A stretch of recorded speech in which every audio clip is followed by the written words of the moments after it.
മത്സരങ്ങളിലെ മലയാളി സാന്നിധ്യം അത് നാം എന്നും ഒരു ആവേശത്തോടെയാണ് ഏറ്റെടുക്കുന്നത്.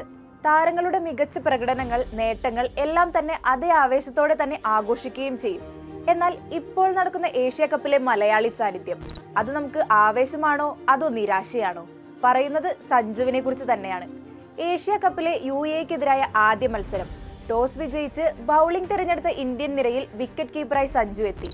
ഡൈവിംഗ് ക്യാച്ചും ജുനൈദ് സിദ്ദിഖിന്റെ വിക്കറ്റുമെല്ലാമായി അയാൾ മത്സരത്തിൽ തിളങ്ങി. പിന്നീട് ആ അപ്പീലിന്റെ പിൻവലിച്ചിരുന്നു. ശേഷം പാകിസ്ഥാനെതിരായി നടന്ന രണ്ടാം മത്സരത്തിലും അദ്ദേഹത്തെ അതേ വിക്കറ്റ് കീപ്പർ എന്ന റോളിൽ തന്നെയാണ് നാം കളത്തിൽ കണ്ടത്. എന്നാൽ ബാറ്റിംഗ് പൊസിഷനിൽ സഞ്ജുവിനെ കാണാൻ ആരാധകർ അത്രമേൽ ആഗ്രഹിക്കുന്നുണ്ടാകും. കേരള ക്രിക്കറ്റ് ലീഗിലെ മിന്നും പ്രകടനം, അതേ പ്രകടനം തന്നെ ഏഷ്യ കപ്പിലും കാണാനുള്ള ആരാധകരുടെ കാത്തിരിപ്പിന് വിലങ്ങുതടികൾ ഏറെയായിരുന്നു. ഓപ്പണറായി തിളങ്ങുമെന്നോർത്തപ്പോൾ അവിടെ ഗില്ലിന്റെ വരവ്. രണ്ടാം മത്സരത്തിലേക്ക് നോക്കിയാൽ 5-ാം നമ്പറിൽ കളത്തിൽ ഇറങ്ങാനിരുന്ന സഞ്ജു, എന്നാൽ മത്സരത്തിന്റെ ഗതി അനുസരിച്ച് സഞ്ജുവിനെ മാറ്റി ശിവം ദുബെയെ കളത്തിലിറക്കി. ഇത് സഞ്ജുവിനെ മാറ്റി നിർത്തിയതായോ തഴഞ്ഞതായോ കാണാനാകില്ല. ബാറ്റിംഗ് ലൈനപ്പിൽ മാറ്റം വരുത്തിയത് ഓപ്പണിംഗ് മുതൽ പിന്തുടർന്ന ഇടം കൈ വലം കൈ ബാറ്റിംഗ് കോമ്പിനേഷൻ തുടരുക എന്ന ടീം ടാക്ടിക്സ് മാത്രമായിരിക്കണം.